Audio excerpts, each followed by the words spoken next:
Basic question I've been thinking about, Tom. Why are so many hams getting into the GMRS, the General Mobile Radio Service?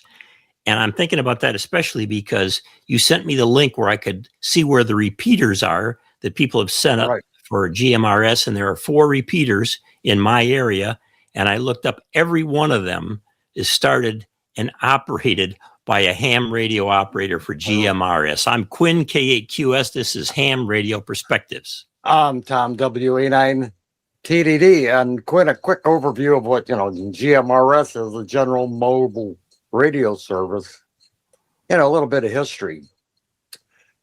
Did you know that currently there are slightly fewer GMRS licenses, about 350,000, versus amateur tech class licenses, 385,000. So there's almost as many GMRS licensees, and those are just the licensees, as there are technicians. And a licensee for GMRS can include any member of his family under the umbrella of that license. So, 2, 3, 4 people operating under a GMRS license, you possibly have 1 million or more people operating on GMRS. And the official FCC reason for the service is to facilitate, short distance, two-way UHF voice and limited data communications for personal and household use. But the FCC regulates licensing and frequency usage and also power usage to prevent, channel congestion, minimize communication interference across local areas, and ensure emergency communications take priority. And, hams value GMRS for, a number of reasons. Yeah, I think one of the reasons is what you mentioned there, Tom. This family licensing thing is so interesting to me. I can't remember if CB originally had that or not. I don't think it did. I think you had to be the one with the CB license in the early days to operate. But unlike ham radio, where every person must pass an exam and hold their own call sign, a single GMRS license given by the FCC to someone covers the operator and their immediate family members of any age. They can even have their kids on there. So this allows hams to easily equip spouses, children, or parents with radios for emergencies or just plain old outdoor activities. It's a very interesting thing. And I think you're right, Tom. That's one of the reasons why a lot of hams are getting into GMRS. You're right. And because of the fact that a whole family can be involved, there's no exam required. Hams who want to get non-hams on the air don't have to convince family members to study for or pass an FCC licensing exam.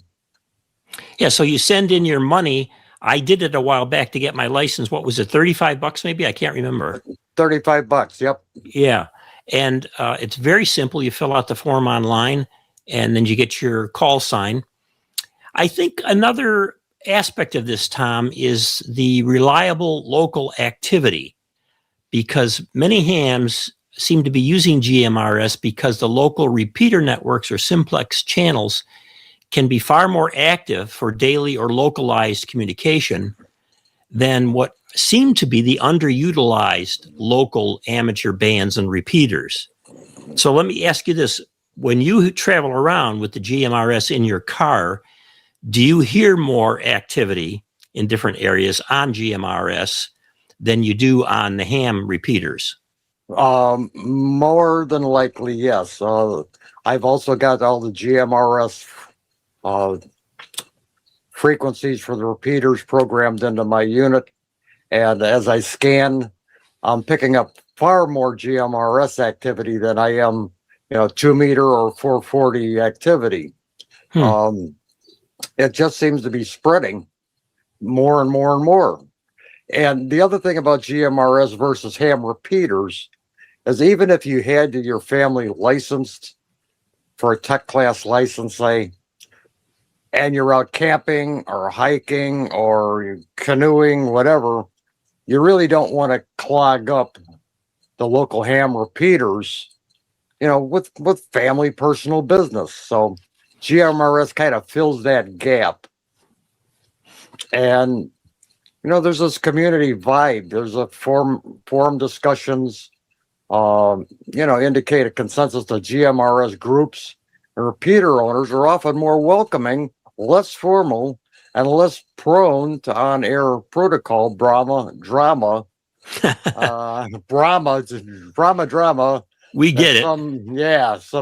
Some traditional amateur radio clubs are, require or police. Yeah, it's interesting, and to make it more friendly like that. So one more reason we think hams are getting into this is interoperability. So GMRS radios are compatible with license-free FRS radios, making it simple to hand off a walkie-talkie to a neighbor or a hiking companion who lacks a radio background. And so that's another aspect of this. And I haven't looked. You have to be careful there, Quinn, because FRS radios have much lower power settings that are available on GMRS. GMRS is like running a full gallon on FRS. So although the FRS frequencies are similar to some of the GMRS frequencies, you have to watch your frequency, or not your frequency, your power level if you're going to operate on FRS channels. That's a good point. The FRS walkie-talkies that I have are very low power. And what is the maximum you can use on GMRS? Is it 50 watts? I believe it's 50 watts, but I'm uncertain of that. I think that's for repeaters. Yeah.